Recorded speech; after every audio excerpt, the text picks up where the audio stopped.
Let this circle represent 10 million people. This is what the US population looks like. And this is the entire world. Now look at these 8 dots. That's the richest 1% of the global population. And here's the crazy part. That tiny group controls more wealth than all the others combined. But here's what really shocked me. Around 20% of those self-made millionaires still drive ordinary sedans and live in perfectly normal neighborhoods. No Ferraris, no marble fountains, just regular folks with irregular bank balances. Take Warren Buffett, for example. He's worth over $100 billion, yet he still lives in the same modest house he bought in the 1950s and grabs breakfast at McDonald's. Why? Because wealthy people don't just earn differently, they think differently. Today, I'm going to show you 7 habits that keep people poor, and more importantly, what the wealthy do instead. Stay to the very end because habit 7 is the silent anchor that keeps countless families stuck in place. The rich build assets that make money while they sleep. Everyone else just trades time for money. Meet Sam and Mia. Sam clocks in 40 hours a week, hoping for a raise that barely beats inflation. Last year, 3%. Not bad, not life-changing. Mia took a risk. She built a tiny software plugin once, and now it sells around the clock. When a major company bundled it into their platform, her equity stake jumped 30% without her lifting a finger. That's the difference. Wages have a ceiling, equity has wings. Want to change your trajectory? You've got to own something. A share of a company, an index fund, a revenue-sharing side hustle, even a rental parking space. Anything that earns while you're off the clock. And here's the secret weapon: automation. The rich don't waste brainpower on chores. They automate emails, payroll, inventory, so they can focus on decisions that build wealth, not just maintain it. So here's your challenge. What's one task in your life you can turn into an asset or automate starting this week? Rich people respond. Everyone else just reacts. Here's the difference. When things go wrong, one group says, "Why does this always happen to me?" The other asks, "What can I learn and how do I grow from this?" Picture this. Your project just tanked. The client's pissed. Your manager's hovering. So you've got 2 choices. A. Blame the system, the boss, the algorithm. B. Pull out a notebook and write, "What 3 lessons can I drag out of this dumpster fire?" High performers pick B every time. I know, because the moment I stopped blaming and started asking, what part is under my control, my income started moving. Want to start shifting your mindset? Here's a tool. Every time something goes wrong, speak 1 sentence. What's one thing I can improve within the next 24 hours? Then do it. Doesn't have to be big, just has to be fast. Top performers don't wait. They reflect for 5 minutes a night, no fancy journals, just brutal honesty in your notes app or voice memo. So next time life punches you in the face, will you point fingers or build your future? Rich people build their minds. Everyone else just entertains them. One habit compounds your knowledge, the other numbs your brain. The average low-income household watches 4 hours of TV a day. Meanwhile, 86% of wealthy individuals read or listen to books, blogs, and analyst reports every single day.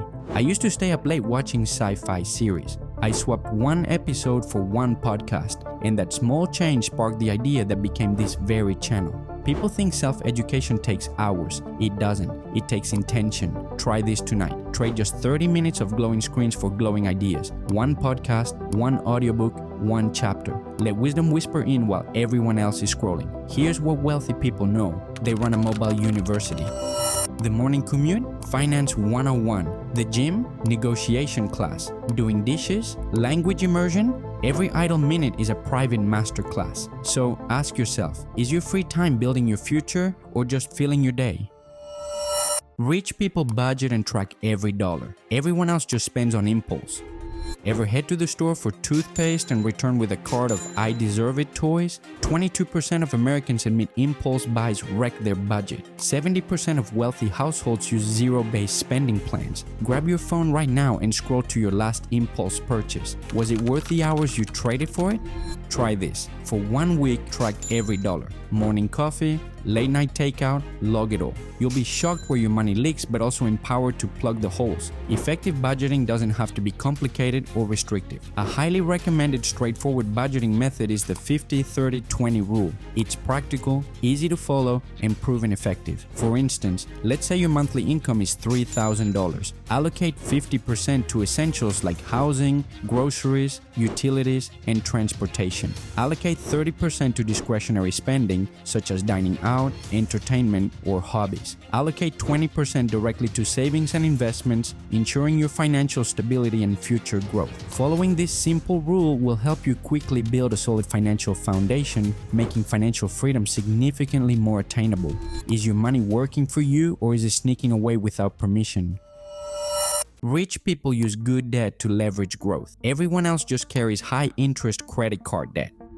Consider your favorite local business, maybe a bustling cafe or beloved bookstore. Initially, the owner lacked enough cash to launch the business independently. Instead, they wisely leveraged a business loan to get started. Through careful planning, dedication, and responsible debt management, the business flourished, providing jobs, supporting a family, and enriching the community. In this scenario, debt was a transformative tool, fueling opportunities and long-term prosperity. This is exactly how rich people use debt to grow their wealth. On the flip side, we've all heard stories of someone drowning in credit card debt due to impulsive spending. High interest rates compound rapidly, creating a stressful spiral of debt that's difficult to escape. Here, debt clearly showcases its harmful potential, and that's exactly the way poor people use it.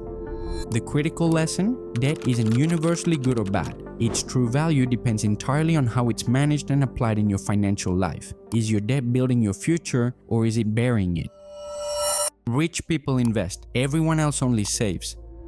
The only cash wealthy people leave in a savings account is their emergency fund, just enough to cover 3 to 6 months of living costs if life throws a curveball. Every other dollar goes to work. One favorite vehicle is a low-cost index fund such as the S&P 500, which has delivered roughly 7% per year over time. Picture this: you invest $300 at the end of every month for 20 years. Instead of the $72,000 you deposited, you'd finish with about $156,000, more than double, thanks to the magic of compounding, where your gains start earning gains of their own. Here's an actionable step. Set up an automatic transfer that moves cash to your investment account the same day you get paid, so the money disappears before you can spend it. And remember Warren Buffett's 90-10 rule. Keep 90% of your investing dollars in that broad S&P 500 index and 10% in short-term bonds. The 90% rides long-term growth. The 10% cushions volatility, keeping you calm and fully invested so compounding never stops. Is your money just sitting still, or is it compounding while you sleep? Rich people treat finance like a skill set. Everyone else skips financial education.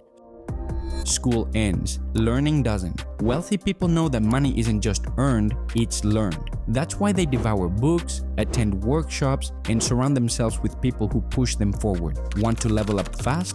Join one community where money talk isn't taboo, because proximity is power. The fastest way to grow is to spend time with those who've already arrived. Here's your challenge. In the next 7 days, find one financial or entrepreneurial group to join. Your future self will thank you. Who in your circle is already where you want to be, and why aren't you learning from them yet?